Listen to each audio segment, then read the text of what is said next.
इस देश में हिंदू है कहां?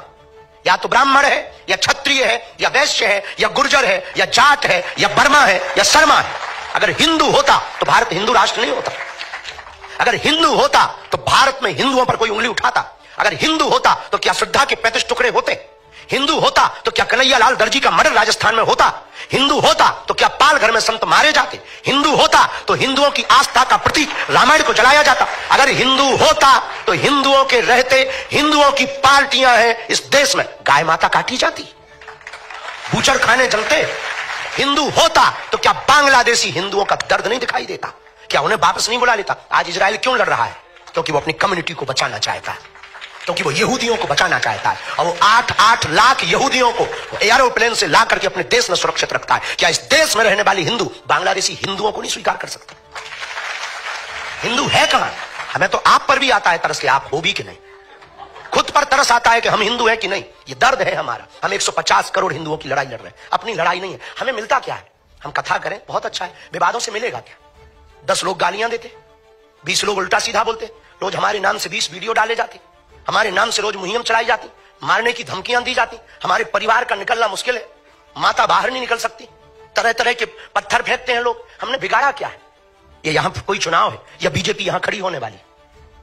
अभी तो नहीं है यूपी में चुनाव, पर हम यात्रा कर रहे हैं, इस साल कर रहे हैं। किसके लिए कर रहे हैं? हम आंदोलन नहीं, आंदोलित करना चाहते हैं देश को। आज नहीं कल पछताओगे। अगर आज नहीं तुम समझे तो कल पछताओगे। बांग्लादेश में भी हिंदू समृद्ध था, वहां भी पत्रकार थे, वहां भी पुलिस थे, वहां भी आईटी सेल के लोग थे, पर एक एक करके बेटियों को रस्सियों में जकड़कर सड़कों पर लाया गया और नग्न किया गया, मकान चलाए गए, पत्रकारिता धरी रह गई, पुलिसवादी धरी रह गई, धन धरा रह गया, कोई नहीं बचा पाया। कल के दिन तुम भी यहां पछताओगे अगर जागोगे नहीं। बस हमारी ये लड़ाई है। हम राहुल गांधी को भी मानते, हम लालू को भी मानते, हम अखिलेश यादव को भी मानते, हम मायावती को भी मानते, हम ममता को भी मानते। इस देश की जितनी पार्टियां हैं वो हमारी हैं, क्योंकि हम इस देश के निवासी, हम इस देश में रहने वाले। हमें क्या लेना देना कौन आए कौन जाए?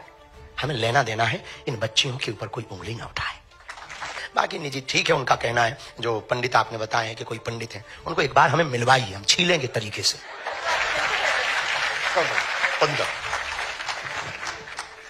आपने कहा कि आप किसी भी एक पार्टी का पक्ष नहीं लेना चाहते, सबको एक जैसा ही मानते हैं। कभी कोई आप एक राजनीतिक टिप्पणी भी करने से बचते हैं, लेकिन जिस तरीके का एक भाव बनाया जाता है, जब आप कह रहे हैं कि आप सिर्फ लोगों को आंदोलित करने जाते हैं, लेकिन एक ही पार्टी को हिंदुत्व से जोड़ के देखा जाता है, फिर उनको वहां फायदा होता है। अभी एक कांग्रेस के विधायक है, उन्होंने मध्य प्रदेश में सतना में उन्होंने बोला कि ऐसा लग रहा है कि बीजेपी ने सांड की तरह सारे धर्मगुरुओं को छोड़ दिया है और राजनीतिक फसल जो है वो चल रहे हैं कांग्रेस की।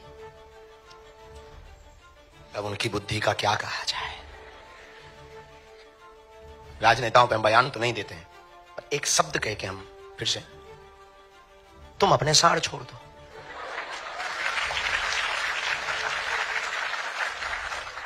और क्या कहते हैं, साधु साड़ होता है। क्या गजब की उनकी प्रज्ञा है। लगता है स्कूल के पीछे पढ़ते रहे महाराज।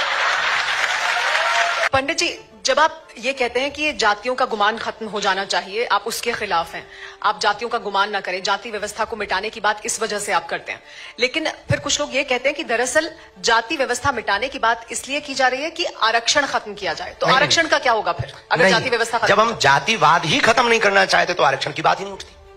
हम जातियों में भरे हुए जातिवाद के जहर को खत्म करना चाहे। शंकराचार्य अभिमुक्तेश्वरानंद को आपसे इतना प्रेम क्यों है? हमसे बहुत लोगों को प्रेम है। एक हम ही हैं, वो हमारे शंकराचार्य। उनकी तो गालियां भी हमारे लिए आशीर्वाद है। निधि पे पाऊंगा। निधि आचार्य जी, आपका एक बयान रहा जो काफी फेमस रहा, सुर्खियों में रहा, जब आपने बालासोर रेल हादसा हुआ था, 300 लोग उसमें मर गए थे, उस वक्त दिया था कि राष्ट्र हित के लिए, विश्व हित के लिए आपको संकेत मिल जाता है कि हादसा होने वाला है।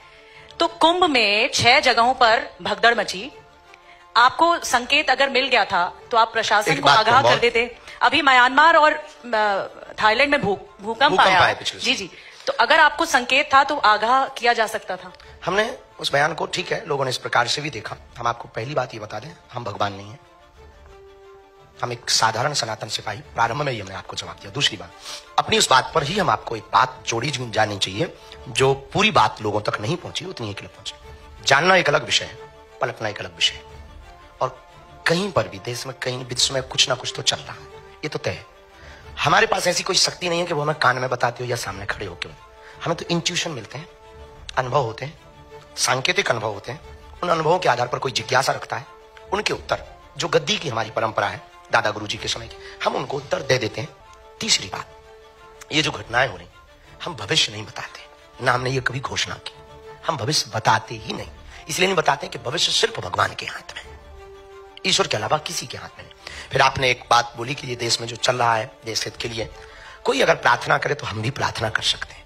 कोई हमारे पास आए तो हम भी, देश हमारी भी जिम्मेवारी, हम भी प्रार्थना करते हैं, सुखी रहे संसार, दुखिया रहे ना कोई। पर जो उसे करना है वो रोक कौन सकता है, उसे टाल कौन सकता है? और इतना ही सस्ता टालना होता या रोकना होता तो फिर पूरी दुनिया में इस प्रकार के उपद्रव ही ना होते। फिर तो सत्य ही सत्य चलेगा, वन साइडेड गेम चलेगा, दूसरी साइड